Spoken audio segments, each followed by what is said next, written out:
Bueno, abramos nuestras Biblias en el capítulo 3 de Juan, ¿vale? Juan capítulo 3. La última vez que nos reunimos al finalizar Juan capítulo 2, observamos cómo Jesús purificó el templo. Durante la fiesta de la Pascua, volcó la mesa de los cambistas, sacó el ganado del patio del templo, y en todo eso vimos la autoridad que tenía Jesús. Además, examinamos varias cosas a la luz de su autoridad. Jesús afirmó en Mateo 28:18 que se le ha dado toda autoridad en el cielo y la tierra. La pregunta para todos nosotros es bastante simple. ¿Hemos otorgado autoridad a Jesús en nuestra vida y corazón? ¿Está gobernando y reinando en cada uno y cada uno de nosotros? Bueno, aquí llegamos al versículo 1 en nuestro estudio de hoy. Volvamos a leer desde el versículo 1 hasta el 8 durante nuestro tiempo juntos. Juan capítulo 3. Inicia en el versículo 1. Había un fariseo muy respetado llamado Nicodemo, una autoridad de los judíos. Un hombre se acercó a Jesús de noche, llamándolo Rabí. Tú eres un maestro de Dios, pues nadie puede hacer estos milagros sin que Dios esté con él. Jesús respondió y le dijo, de cierto te digo, que el que no nace de nuevo y transforma su vida no puede ver el reino de Dios, que es sagrado. Nicodemo preguntó cómo puede un viejo nacer de nuevo. ¿Puede entrar de nuevo en el vientre de su madre y nacer? Jesús respondió con firmeza, en verdad te digo que el que no nace de agua y de espíritu no puede jamás entrar en el reino de Dios. Lo que nace de la carne como seres humanos es carne, y lo que nace del espíritu es espíritu divino. No te maravilles de que te dije, debes nacer de nuevo. El viento sopla donde quiere y escuchas su sonido, pero no puedes decir de dónde viene ni a dónde va. Y así es con todos los que nacen en este mundo del Espíritu. Ahora Juan nos presenta una porción muy familiar y significativa de las Escrituras sobre Nicodemo. Y toda esta sección gira en torno a un solo y profundo tema: nacer de nuevo. De hecho, la palabra nacer se usa 8 veces en estos 8 versículos. Significa dar a luz, traer al mundo, nacer. Sin embargo, la palabra again, que se usa justo después de la palabra born, significa de lo alto o desde arriba. En otras palabras, diríamos desde el cielo. Entonces, nacer de nuevo se refiere a un renacimiento espiritual, a una regeneración espiritual, por así decirlo. Y si estás tomando notas o haciendo un esquema de nuestro estudio hoy, entonces hay 4 cosas que queremos ver a la luz de esta idea de nacer de nuevo. Número 1. Lo primero se refiere a la persona que se acerca a Jesús. En los versículos 1 y 2 del relato bíblico mencionado, hablaremos de 3 aspectos de la persona que se acerca a Jesús. Primero, observamos detenidamente quién es Él, quién es la persona que viene a Jesús. Bueno, en el versículo 1 se le llama Nicodemo, pues Nicodemo es un judío, sin embargo tiene un nombre muy griego. Nicodemo es una interesante palabra compuesta, Nike, que significa victoria, y demos, que significa pueblo. No hay donas para ti, significa victoria. Nike significa victoria. En Éfeso, que se encuentra en Asia Menor, en la actual Turquía, comenzamos nuestros recorridos en la parte alta de la ciudad y descendemos, lo cual siempre es bueno hacer. Siempre prefieres ir cuesta abajo, y mientras bajas por la calle Carreta, al final de esta calle hay una fachada de lo que se llamaba la Biblioteca de Celsus. Era la segunda biblioteca más grande del mundo antiguo, superada solo por la de Alejandría. En vez de girar a la derecha hacia el teatro que está ahí, gira a la izquierda. ¿Ves una estatua, la estatua alada de la Victoria? Se llama Nike y todavía se encuentra ahí hasta el día de hoy. Ahora, según el versículo 1, él también es un fariseo. Ahora, durante el 2º siglo antes de Cristo, muchos de los judíos habían adoptado un estilo de vida romano. Han caído en un secularismo gentil y lamentablemente le han dado la espalda a Dios. Sin embargo, había un grupo de judíos que eran conocidos como los Hasidim, los piadosos y devotos. Creían en Dios y fueron muy importantes en la insurrección en el 165 a.C., llamada la Gran Rebelión de los Macabeos, cuando Judas Macabeo y los judíos se rebelaron contra el imperio seleucida, contra Antíoco Epífanes IV, quien por supuesto profanó el templo al derramar sangre de cerdos en el altar, de donde, por cierto, proviene nuestro Festival de las Luces o Hanukkah. Pero estos Hasidim, conocidos como los piadosos, eventualmente se convirtieron en los fariseos, también llamados los separados, debido a sus creencias distintas. Los fariseos eran una de las varias sectas dentro del judaísmo. Los fariseos aceptaban todo el Antiguo Testamento desde Génesis hasta Malaquías, mientras que los saduceos solo creían en los 5 primeros libros de Moisés. Los fariseos seguían los detalles de las tradiciones de los ancianos, la Mishnah y el Talmud. Y ellos, según Hechos 23.8, también creían en los ángeles, seres espirituales, y la resurrección de los muertos, a diferencia de lo que creían los saduceos. Ahora, según el versículo 1, él también es un destacado líder de los judíos, lo que sin duda significa que él era miembro del Sanedrín, el consejo gobernante de los judíos, compuesto por 71 miembros, 70 miembros más el sumo sacerdote, que suman 71. Aunque no se menciona en el versículo 1, el versículo 10 del capítulo 3 de Juan indica que él es el maestro de Israel. Entonces, él ocupaba un lugar muy alto en Israel, un lugar de gran honor y profundo respeto como el renombrado maestro de Israel. Según el Evangelio de Juan, capítulo 7, versículo 50, él también defendió a Jesús cuando los líderes religiosos o los gobernantes intentaban arrestarlo. En el capítulo 19, versículo 39 del Evangelio de Juan, fue Nicodemo quien ayudó a José de Arimatea a bajar el cuerpo de Jesús de la cruz y llevarlo al sepulcro, además de llevar 100 libras de especias. Ungir el cuerpo de Jesús, lo cual simboliza un gran sacrificio de su parte y por supuesto también indica que era muy rico. Así que ese es él. Número 2, observemos detenidamente cuándo llegó esta persona a Jesús por primera vez. Nicodemo, un hombre, vino a Jesús por la noche, como se menciona en el versículo 2. Ahora, cuando leemos sobre Nicodemo, siempre lleva esa pequeña etiqueta, ese título, Nicodemo, que acudió a Jesús de noche.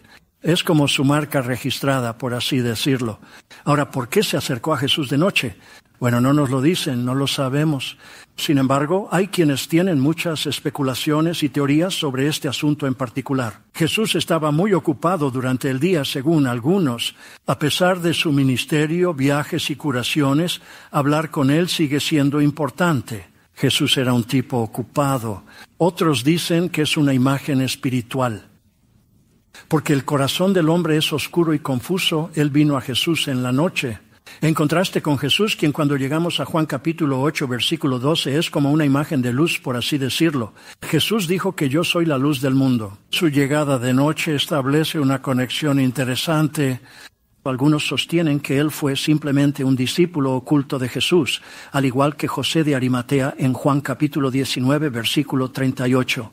Algunos otros dicen que, dado que él es un gobernante de los judíos según la interpretación contraria, por supuesto, habría tenido miedo de lo que los otros judíos podrían pensar de él, o incluso de lo que podrían hacerle debido a eso. Hay especulación sobre la razón de su llegada nocturna. Pero en última instancia, no importa en qué momento específico vino a Jesús. Lo que realmente es importante es que él decidió venir a Jesús. Verás, en última instancia, para ti y para mí realmente no importa cuándo vengamos a Jesús, ni siquiera por qué vengamos a Jesús.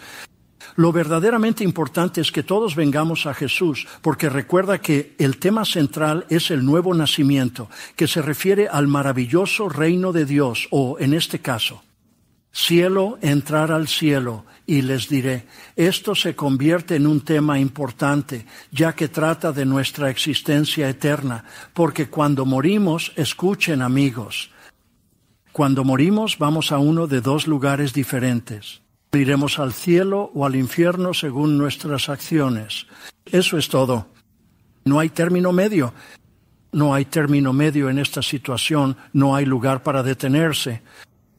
O estamos dentro de la situación o estamos completamente fuera. Y para asegurarnos de que heredemos el reino de Dios por medio del nuevo nacimiento, tenemos que venir a Jesús. Y esa es la invitación que Cristo nos hace a todos. Mateo 11:28. Jesús invita a todos los que están cansados y agobiados a acudir a Él para encontrar descanso. Jesús invita a los sedientos a acudir a Él. Para mí, en Apocalipsis 22:7, el Espíritu y la novia dicen, ven. El que oye, que venga. El que tenga sed, que venga. Isaías 55:1. Oigan, todos los que tienen sed, vengan. Es una invitación que Dios nos ha dado a cada uno. Y desafortunadamente mucha gente dice, bueno, sabes, necesito aclarar algunos asuntos en mi vida antes de acercarme a Jesús. Necesito deshacerme de algunas cosas. Escucha, no arreglamos nuestras vidas antes de venir a Jesús.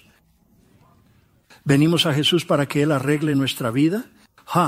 Porque cuando venimos a Jesús con fe, ahora realmente nacemos de nuevo en su amor. Estamos regenerados espiritualmente y ahora, gracias a esta transformación, podemos acceder al maravilloso reino de Dios. Bueno, volvamos a Juan capítulo 3. Tercera y última cosa sobre la persona que viene a ver a Jesús. Ya vimos quién es. Vimos cuando vino.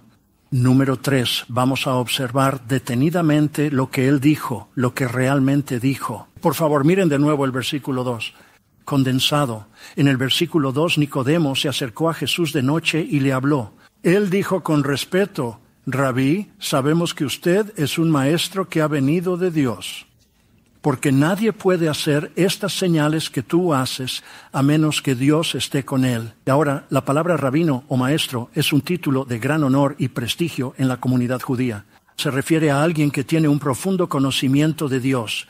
De hecho, los estudiantes llamaban a sus maestros, a sus instructores, rabino, lo cual no se refería simplemente a quienes eran, pero trataba de un lugar de gran prominencia e importancia, por así decirlo. Y aquí Nicodemo, en el versículo 2, reconoció que Dios, sin duda, estaba con Jesús por las numerosas señales y milagros que fueron realizados por Jesús en su ministerio.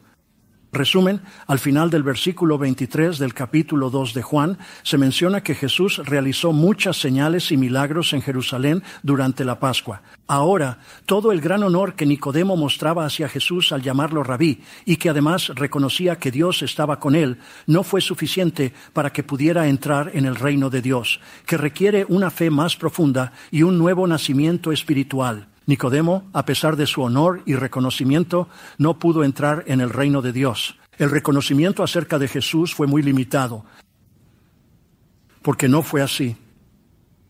Permítele desarrollar una relación personal y profunda con Jesús. Hoy en día muchos han caído en esa misma categoría, lamentablemente. Se podría honrar a Jesús como un buen hombre, un profeta de Dios, un enviado de Dios, e incluso reconocerlo como el Hijo de Dios. Pero eso se queda muy corto. Porque todo lo que tienen es información sobre Jesús en su cabeza, pero toda esa información nunca llegó a su corazón, y esa es la realidad fundamental. Nunca han aceptado a Jesucristo como su Señor y Salvador. Oh, claro, ellos tienen un profundo conocimiento sobre la Biblia, sobre Jesús, sobre Dios, pero nunca han llegado a tener esa relación personal con Dios. ¿Cómo? A través de su Hijo amado Jesucristo. Bueno, volvamos al capítulo 3 de Juan. Vamos a pasar a una segunda cosa, ¿vale? Observamos a alguien que se acerca a Jesús. Ahora veamos el punto que Jesús señaló. Jesús aborda un punto en el versículo 3. Jesús respondió y le dijo con firmeza, en verdad te digo que el que no nace de nuevo de lo alto no puede ver el reino de Dios. Ahora fíjate bien que Jesús responde a una pregunta que nadie le hizo. Nadie le preguntó a Jesús sobre el nuevo nacimiento ni el reino de Dios. Jesús responde a esta pregunta. ¿Por qué? ¿Por qué Jesús hizo eso?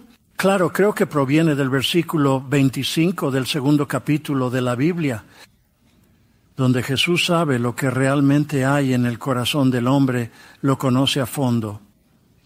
Que en otras palabras, Él sabía lo que tenía en el corazón de Nicodemo. Él comprendía los pensamientos de Nicodemo y el motivo de su inquietud.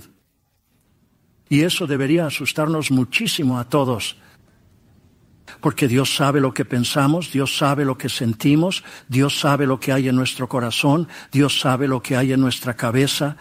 Pero creo que al dar un paso atrás y mirar un panorama más amplio a la luz de esto, al plantear la pregunta, Jesús sabe lo que hay en el hombre. La pregunta para nosotros es: ¿qué hay en el hombre? ¿Qué hay en el hombre? Nada. Antes de que nazcamos de nuevo, antes de que tengamos regeneración espiritual, antes de que hayamos heredado el reino de Dios, no había nada dentro de nosotros. ¿Estás seguro, Clark? ¿O sí? Dios ha colocado la eternidad en nuestros corazones, según Eclesiastés 3:11 de la Biblia. Todos tenemos un vacío en el corazón, así lo podríamos decir. En Romanos 8:20, Pablo mencionó que Dios nos creó para la vanidad con propósito. Todos nosotros fuimos creados sin propósito. No tenemos nada y el problema es que intentamos llenar este vacío espiritual con algo físico. Creemos que si puedo conseguir un poco más de algo, si puedo hacer esto o aquello, si puedo mudarme aquí o allá, si puedo conseguir este trabajo, este coche, esta casa o ese cónyuge, de alguna forma estaré satisfecho. Y todo estará finalmente completo en mi vida. Sin embargo, la realidad es que nunca podemos realmente satisfacer un vacío espiritual con algo que sea solamente físico. Solo será realmente satisfecho a través de Jesucristo, nuestro Salvador. Solo Jesucristo puede satisfacer el anhelo de nuestra alma y llenar nuestro vacío. Solo Jesús puede llevarnos a un estado de plenitud y satisfacción, y esto implica nacer de nuevo, ser regenerados por el poder del Espíritu Santo, para que sepamos con certeza que vamos al cielo. Ahora me gustaría que todos volvieran a Mateo 23, por favor. Mateo capítulo 23, porque en Mateo capítulo 23 encontramos los 8 ayes pronunciados por Jesús. Ay de ustedes, escribas y fariseos. Nicodemo, un fariseo, es importante. Y aparentemente los fariseos, incluido Nicodemo, no comprendían este precepto, este principio y el punto que Jesús expuso. De hecho, por favor, baje hasta el versículo 23. Mira el versículo 23 de Mateo 23. Jesús condena a los escribas y fariseos como hipócritas. Pagas el diezmo de las hierbas más pequeñas como la menta, el anís y el comino, que son las menos significativas. Han ignorado aspectos fundamentales de la ley: justicia, misericordia y fe. Debiste hacerlas sin olvidar las otras. Guías ciegos, que coláis un mosquito y tragáis un camello. Los fariseos creían que sus tradiciones, buenas obras y el cumplimiento de los mandamientos les garantizarían el acceso al reino de Dios. No, debes nacer de nuevo. Ay de vosotros, escribas y fariseos, hipócritas, limpian por fuera la copa y el plato, pero por dentro están llenos de extorsión y egoísmo. Fariseos ciegos, limpiad primero por dentro la copa y el plato, para que también por fuera sean limpios. Ay de los escribas y fariseos, hipócritas, son como sepulcros blanqueados que lucen hermosos por fuera, pero por dentro están llenos de huesos secos y de toda inmundicia. Aún así, ustedes también parecen justos ante los hombres, pero por dentro están llenos de hipocresía y desobediencia a la ley. Pensaban que ese signo externo de religiosidad, decir las palabras adecuadas, acudir a los lugares apropiados y hacer lo correcto, les garantizaría la entrada al reino de Dios. No, Es necesario que nazcan de nuevo. Observa el versículo 29. Ay de los hipócritas, escribas y fariseos, porque construís los sepulcros de los profetas y adornáis los monumentos de los justos y decís, si hubiéramos vivido en los días de nuestros padres, no habríamos compartido la sangre de los profetas. Ustedes son testigos de que son descendientes de quienes asesinaron a los profetas. Cumplid con la culpa de vuestro padre.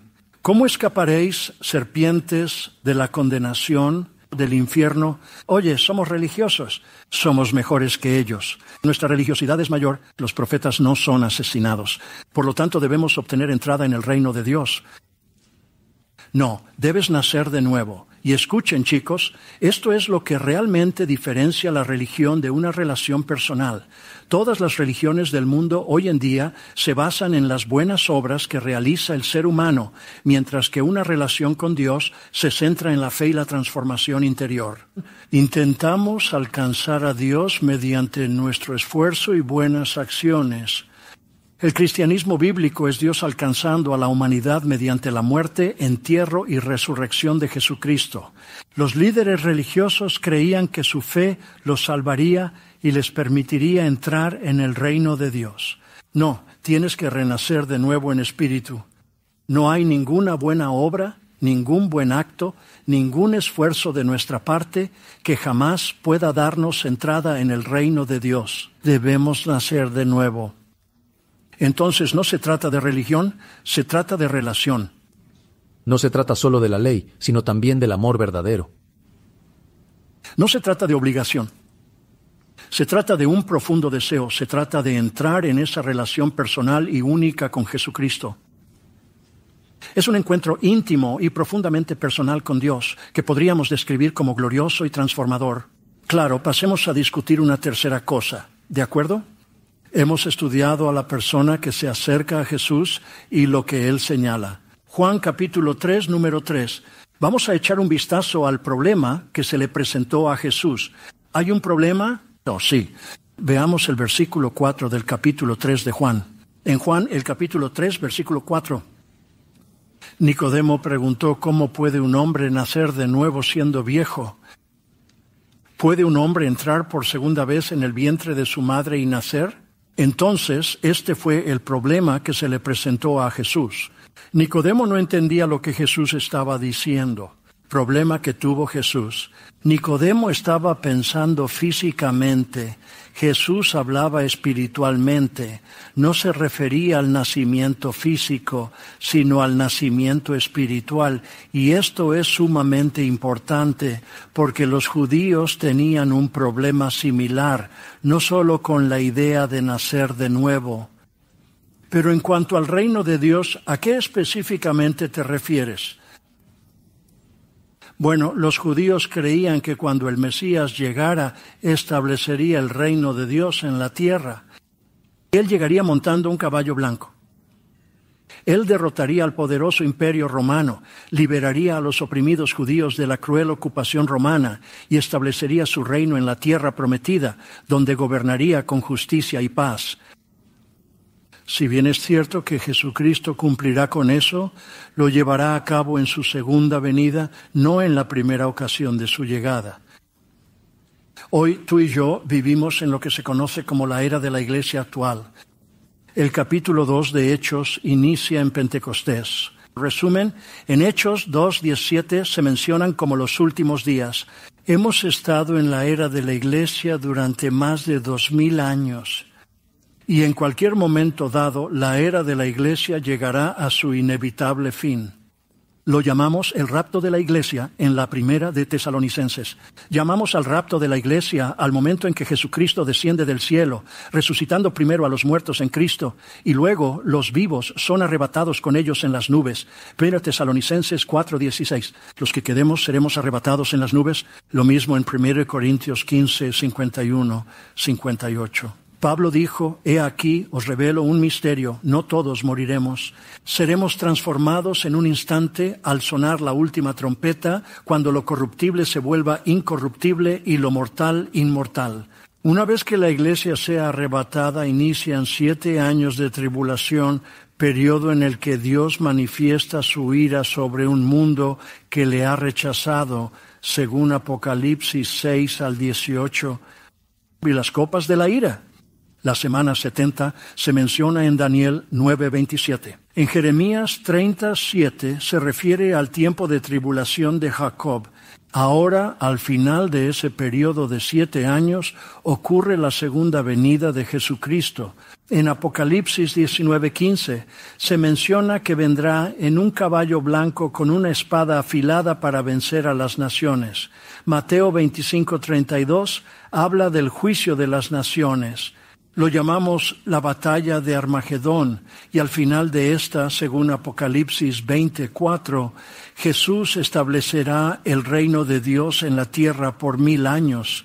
Se llama el reino milenario. Y tú y yo, en nuestros cuerpos glorificados, Filipenses 3:21, vamos a reinar y gobernar sobre hombres y ángeles, según 1 Corintios capítulo 6, versículos 2 y 3 durante ese reino milenario. Jesucristo vendrá en un caballo blanco, empuñando una espada afilada para juzgar naciones, pero ocurrirá al término de la tribulación de 7 años en su segunda venida. Así que en la primera venida de Cristo, Él no vino como un rey conquistador, sino como un siervo sufriente. Vino en un burro, no en un caballo blanco. Él no vino para liberar a los judíos de la esclavitud de la opresión romana. Él vino a liberar a la humanidad de la condena del pecado, la muerte y el infierno. Y así esta situación también les causaba mucha confusión, y este es el importante problema que le presentaron a Jesús. Esta aplicación es algo que no podemos pasar por alto. Porque cuando hablamos del reino de Dios, en este contexto Jesús está hablando del reino de Dios que sucede internamente, espiritualmente, de manera individual. No es algo externo, entiéndanme. En Lucas 17:21 Jesús dijo claramente que el reino de Dios se encuentra en medio de ustedes, entre la gente. El reino de Dios habita dentro de ustedes, donde también está el Rey. Es la morada de Dios. Donde quiera que esté el reino, allí también está el Rey. No hay donas para ti.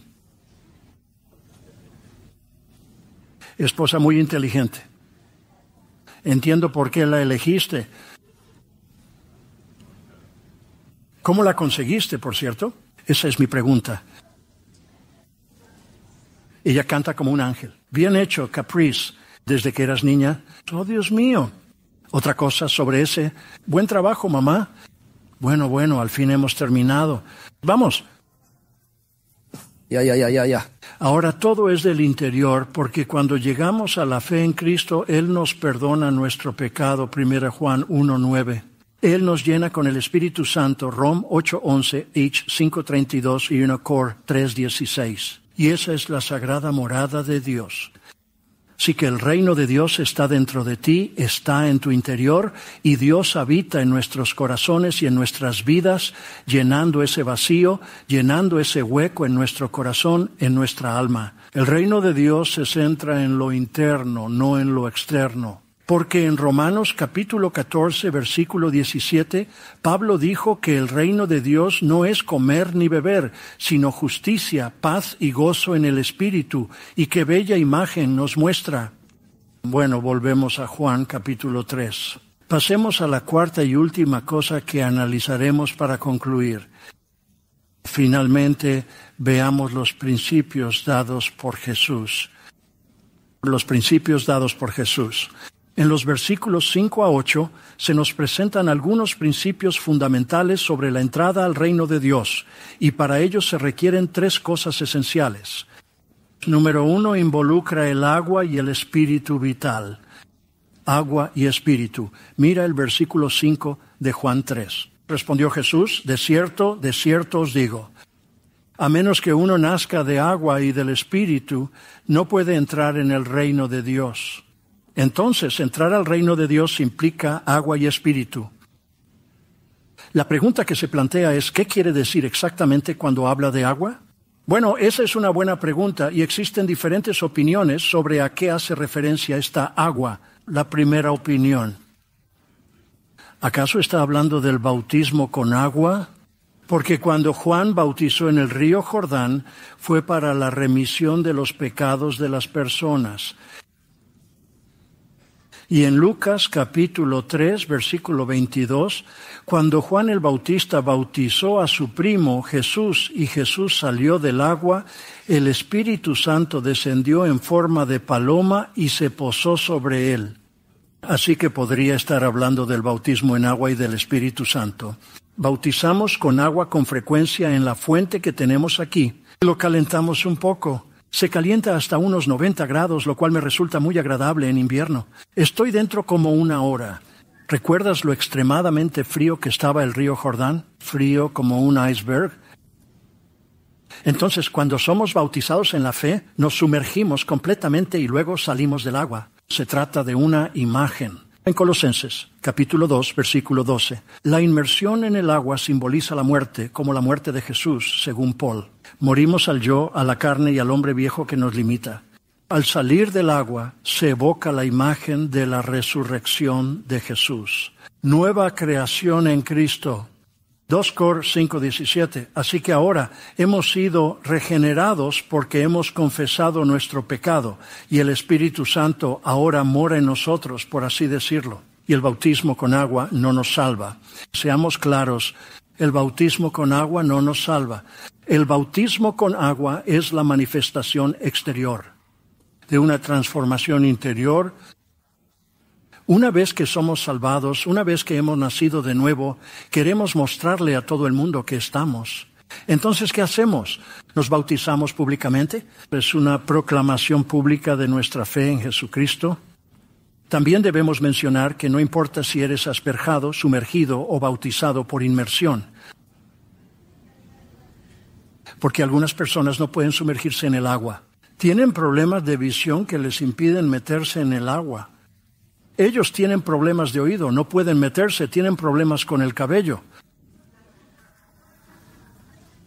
Ellos tienen problemas más grandes, pero no importa, porque todo se trata del corazón, todo se trata del corazón. El primer punto de vista trata sobre el bautismo de agua. La segunda opción se refiere al nacimiento físico del ser. ¿Qué quieres decir, mamá? ¿Entiendes el tema en cuestión? ¿Qué sucede tras romperse la bolsa de aguas? Los niños están llegando. Entonces se refiere a nacer de agua. Esto implica que primero debemos nacer físicamente en un sentido biológico para luego experimentar un renacer espiritual, y eso es profundamente cierto en muchas tradiciones filosóficas y religiosas. Acepto esa perspectiva sin problema. La opinión que más me gusta es la tercera, probablemente la correcta. El agua es la palabra. Es la palabra de Dios. El agua simboliza la palabra divina. En Efesios capítulo 5, versículo 26, dice que nosotros somos limpiados mediante la lavadura del agua. Un joven puede guardar su camino por la palabra, Salmo 119:9, atendiendo a tu palabra con atención y dedicación. Así que si el agua es la palabra, representa el inmenso poder de la palabra de Dios en nuestras vidas y el poder transformador del Espíritu Santo de Dios para que podamos nacer de nuevo en una nueva vida. En otras palabras, no es obra de la carne, de hecho, es obra del Espíritu por medio de la palabra de Dios. En 1 Pedro 1:23, la Biblia dice que tú y yo somos nacidos de nuevo, no de simiente corruptible, sino incorruptible por la palabra. Nacemos de nuevo por el poder de la palabra de Dios, o a través de la palabra y el poder del Espíritu de Dios. La palabra de Dios es más aguda que una espada de 2 filos. Por eso valoramos mucho la enseñanza de la palabra de Dios. Nos purificamos semanalmente con la palabra, y es la palabra de Dios, según Juan 16:8, la que nos convence de pecado, justicia y juicio, haciéndonos venir a Cristo para responder a ese divino llamado, para que así podamos nacer de nuevo en su amor. El primer principio abarca el agua y el espíritu. El segundo se refiere a la carne y al espíritu. Miren al versículo 6, carne y espíritu. Lo que nace de la carne es carne. y lo que nace del Espíritu es espíritu. Esto no es un contraste, presten atención. No se usa la palabra pero allí. Jesús usa la palabra y, es una comparación. Él está comparando nacer de la carne y nacer del Espíritu.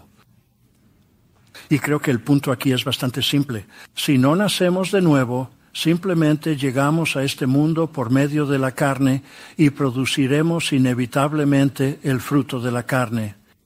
Y además de eso, si nacemos de nuevo en la fe, ya somos del Espíritu Santo, no de la carne.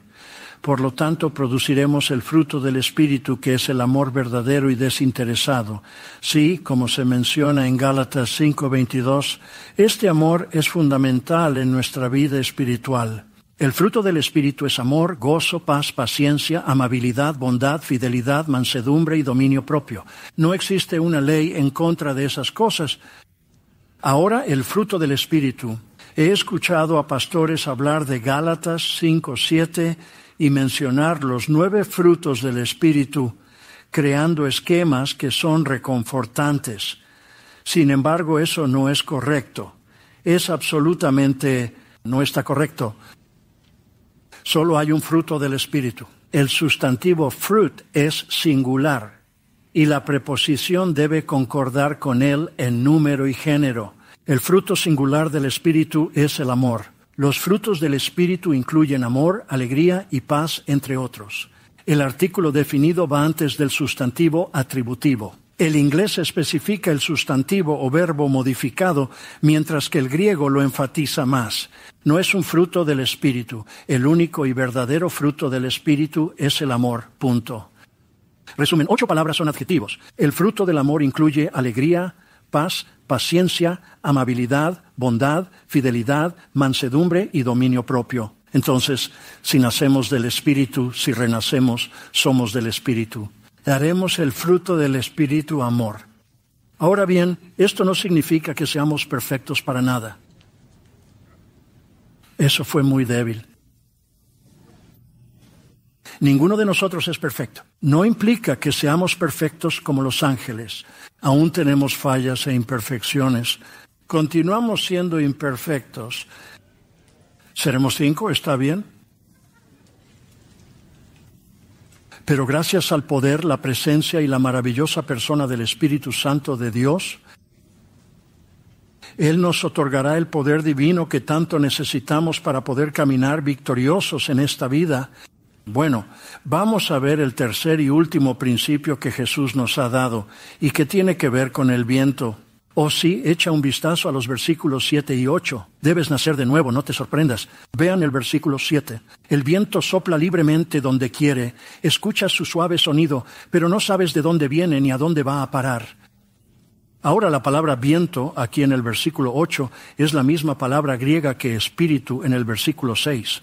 Es exactamente la misma palabra griega. El Espíritu Santo de Dios, al igual que el viento, no se puede tocar, ver ni tangibilizar, y esto sin duda habría traído a la mente de Nicodemo la profecía de Ezequiel 37, la profecía de los huesos secos, donde Dios soplaría aliento de vida en estos huesos muertos y los devolvería a la vida. Es realmente increíble, y eso es exactamente lo que Dios desea hacer por todos nosotros. Mira al final del versículo 8. Así también todos aquellos que han sido nacidos del Espíritu de Dios experimentan su transformación. Dios quiere esto para todos nosotros, que Él insuflara en nosotros el aliento de vida, haciéndonos nacer de nuevo por el inmenso poder de su Espíritu Santo, quien llama a la puerta de nuestro corazón, diciéndonos que ese vacío profundo que sentimos únicamente se llena a través de Jesucristo. Hoy, mientras inclinamos nuestros corazones y cabezas ante el Señor, supongo que la pregunta que se nos plantea a cada uno de nosotros es muy sencilla. ¿Hemos nacido de nuevo? ¿Hemos llegado a un lugar en nuestras vidas donde hemos pasado de la religión a una relación personal? Y sabes, tal vez hoy estés aquí. Has sido muy religioso y devoto toda tu vida. Actuar correctamente, usar las palabras y estar en los lugares apropiados. pero nunca has entrado realmente en esa relación personal y cercana con Jesús. O tal vez te has alejado un poco más de Dios y sabes que es hora de poner las cosas bien con Dios. O tal vez estás aquí hoy y realmente no estás seguro de si vas al cielo o no. En el lugar donde te encuentras hoy puedes estar absolutamente seguro de que heredarás el reino de Dios. Puede que estés viendo la transmisión en vivo por internet o escuchándola por radio. Puedes estar en el área del anfiteatro, en el patio exterior o en el área de desbordamiento. Mira, donde quiera que te encuentres hoy, haz que hoy sea el día que tienes la vida eterna garantizada. Si eso está en tu corazón, quiero orar por ti. No tienes que ir a ningún lado. No tienes que hacer nada. Todo lo que tienes que hacer es allí donde estás sentado, decirle que sí a Jesús. Si ese es tu corazón, quiero orar por ti justo donde estás. Levanta la mano para que pueda verla. Muy bien, sí, Dios te bendiga. Sí, Señor, en la parte de atrás. Sí, señora, aquí al frente. Sí, en la parte de atrás, esa mitad de la fila de atrás allá. Sí, Señor, a mi izquierda. Sí, querida, veo tu mano. ¿Puedes dejarlo, querida? Que Dios te bendiga, hermano. Sí, justo aquí delante. Dios te bendiga. Sí, Señor, veo tus manos. Dios los bendiga, hermanos.